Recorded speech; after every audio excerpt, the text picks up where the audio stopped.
हर हर महादेव। ओम नमः शिवाय।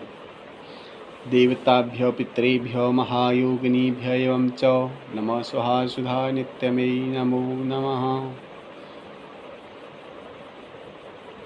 श्राद्ध क्या है और हम भारतीयों के लिए इसका कितना महत्व है, यह हमारे ऋषि मुनि बहुत पहले ही बता चुके हैं।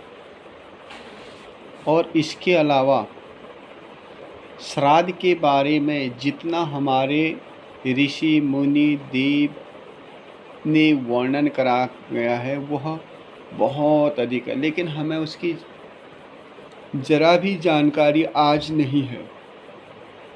आज हम श्राद्ध को साधारण रूप से देखते हैं और पश्चिमी लोगों का हमने अनुसरण करके हम आज पश्चिमी लोगों के पाश्चात्य लोगों की तरह ही बनना चाहते हैं। लेकिन सर्वे में विदेशी लोगों ने श्राद्ध के बारे में बहुत कुछ जानकारी हासिल कर चुके हैं और वो कहते हैं अगर कुछ सीखना है तो भारत के परंपरागत जो ऋषि मुनियों ने, जो विद्वान ब्राह्मणों ने, ऋषि मुनि ब्राह्मण यतिजनों ने श्राद्ध के बारे में कहा है, उसके बारे में हम लोगों को ज़रूर उसकी जानकारी लेनी चाहिए।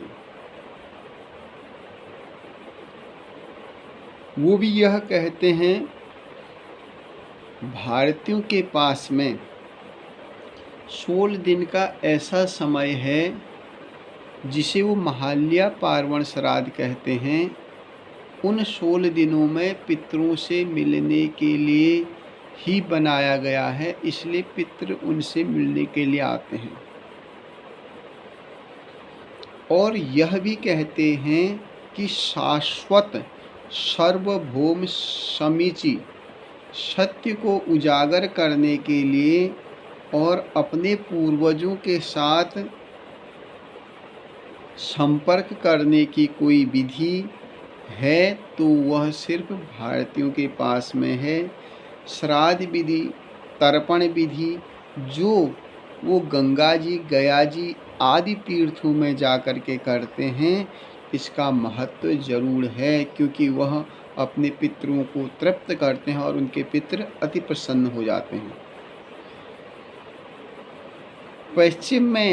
पश्चिम दिशा में ऐसे ही कई विद्यालय आज खुल चुके हैं जो इन चीज़ों का महत्व रख करके इसमें सर्च कर रहे हैं।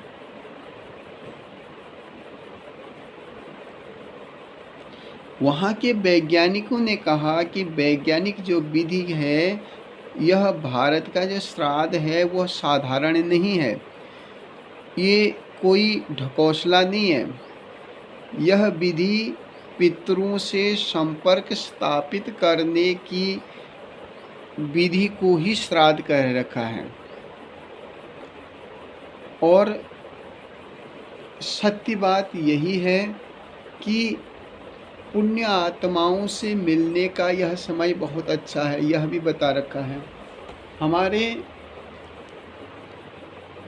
विद्वान ऋषि मुनि और तपस्वी यही कहते हैं कि अगर आपको इन 16 दिनों में अन्य कोई कार्य नहीं करना है, तर्पण का मतलब तृप्त, पितरों को तृप्त करना है, और श्राद्ध का मतलब श्रद्धा, इन 16 दिनों में पितरों के प्रति श्रद्धा जागृत करके उनके निर्मित पिंडदान, जलदान, अन्नदान, वस्त्रदान, गोग्रास आदि दे करके आप अपने पितरों से संपर्क कर सकते हो। और ऐसा होता भी है।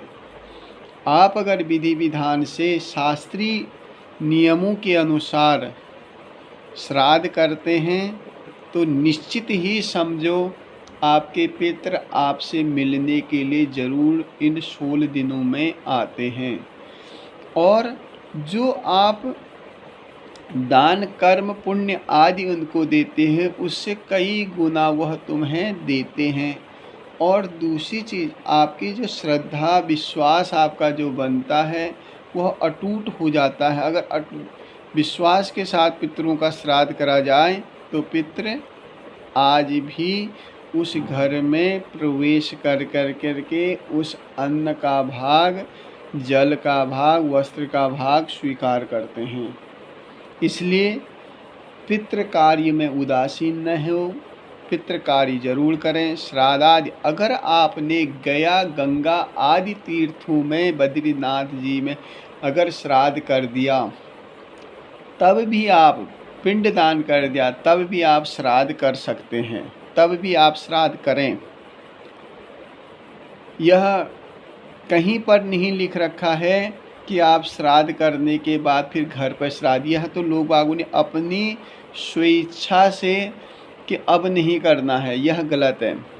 आप किसी भी धाम में जाएं, गंगा गया आदि तीर्थों में जाएं, वहाँ श्राद्ध कर के पुनः अपने घर में श्राद्ध करें, जिससे पितृ तृप्त हो।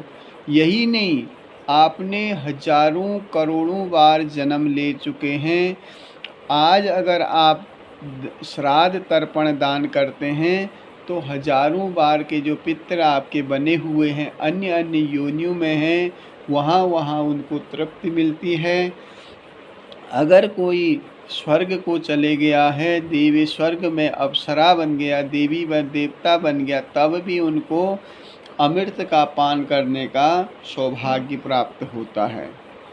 अगर कोई भगवान विष्णु के वैकुंठ को चल गया, शिव के कैलाश में चले गया और भवानी जगदम्बा के मणिद्वीप में चले गया, तो उनको उन देवताओं को तृप्ति मिल जाती है। वो इसका भाग स्वीकार कर के पूरा ब्रह्मांड उस श्राद्ध से तृप्त हो जाता है।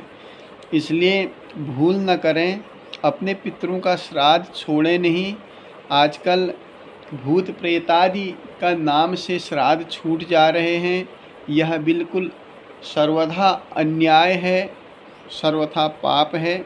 आप अपने पितरों के प्रति ज़रूर श्राद्ध करें और यह श्राद्ध से आपको बहुत कुछ प्राप्त होगा। हर हर महादेव शंभो।